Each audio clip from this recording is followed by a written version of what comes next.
नमस्कार, आप सिटीज देख रहे हैं। मैं हूं जय शुक्ला। ऐसा नहीं है कि बिहार में सिर्फ सरकारी मास्टर साहब पर ही नकेल कसी जा रही है।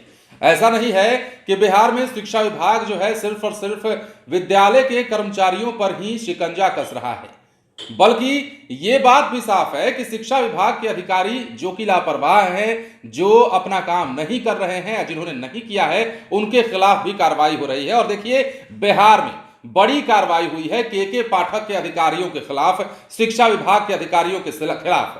न सिर्फ इस कार्रवाई की जद में शिक्षा विभाग के कई अधिकारी शामिल हो गए हैं, बल्कि कई सारे हेडमास्टर पर भी गाज गिरी है और इन सब लोगों को भी अब जवाब देना होगा। तो कैसे के पाठक के अधिकारी फंसे हैं और क्या कुछ मामला है, सब कुछ हम आपको बताएंगे। लेकिन उससे पहले इतना जान लीजिए कि मामला जुड़ा है बिहार के मुजफ्फरपुर से, जहां के जिलाधिकारी ने के पाठक के यानी कि शिक्षा विभाग के अधिकारियों पर बड़ी कार्रवाई कर दी है। इसके साथ ही कई सारे हेडमास्टर साहब भी नप गए हैं। अब कार्रवाई क्या हुई है, किस रूप में इन पर कार्रवाई हुई है, फैसला क्या हुआ है, वो हम आपको बताते हैं। अब देखिए, जिलाधिकारी ने लापरवाह शिक्षा अधिकारी और हेडमास्टर के वेतन भुगतान पर रोक लगाने का आदेश दे दिया है। इन सभी का किसी भी तरह का विपत्र कोषागार से पास नहीं होगा।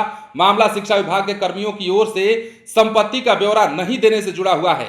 डीएम ने मामले को काफी गंभीरता से लिया है। 16 बीईओ और 13 प्रखंड के राजकीय और प्रोजेक्ट स्कूलों के हेडमास्टर का वेतन बंद कर दिया गया है।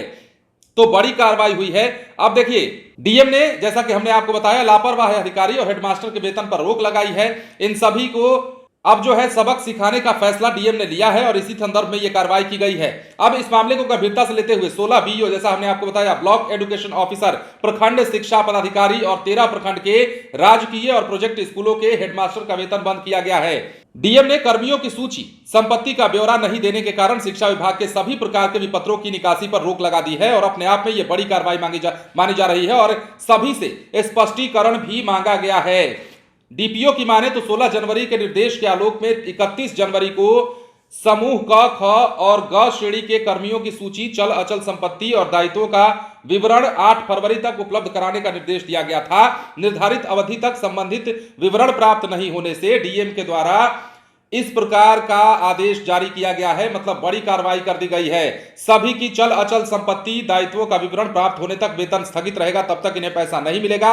बार बार आदेश के बाद भी इन लोगों ने संपत्ति का ब्यौरा नहीं दिया, जिसके बाद जो है अब जिलाधिकारी को मजबूरन ये कड़ा फैसला लेना पड़ा है। और जब तक ये पूरी प्रक्रिया पूरी नहीं कर लेते हैं, अपना काम पूरा नहीं कर देते हैं, जब तक ये ब्यौरा नहीं दे देते हैं, तब तक इनका वेतन जो है बंद ही रहेगा और अपने आप में बड़ी कार्रवाई है। तो शिक्षा विभाग लगातार वैसे अधिकारियों पर भी नकेल कस रहा है जो लापरवाह है। शिक्षा विभाग को पूरी तरीके से ऊपर से लेकर नीचे तक साफ किया जा रहा है। यूं कहे कि शिक्षा विभाग को एक प्रकार फिर से रिवाइव किया जा रहा है और उस शिक्षा विभाग को पटरी पर लाने की कोशिश की जा रही है जो दशकों से बदहाल व्यवस्था में पड़ा हुआ था। अब के पाठक ने चूंकि बीड़ा उठाया है, तमाम जिलाधिकारियों को बार बार पत्र निर्गत करते हैं, निर्देश देते हैं, तो के पाठक के निर्देश के आलोक में ही जिलाधिकारी भी कड़े फैसले ले रहे हैं। और इसी का नतीजा है कि मुजफ्फरपुर के डीएम ने अब बीईओ और हेडमास्टर के वेतन पर रोक लगा दी है और एक दो नहीं, इनकी संख्या काफी है, हमने आपको बताया है। तो ऐसे लापरवाह लोगों के खिलाफ कड़े एक्शन लिए जा रहे हैं। फिलहाल बने रहे लाइव सिटीज के साथ। जब तक आपने हमारे चैनल को सब्सक्राइब नहीं किया तो सब्सक्राइब कर दीजिए। धन्यवाद।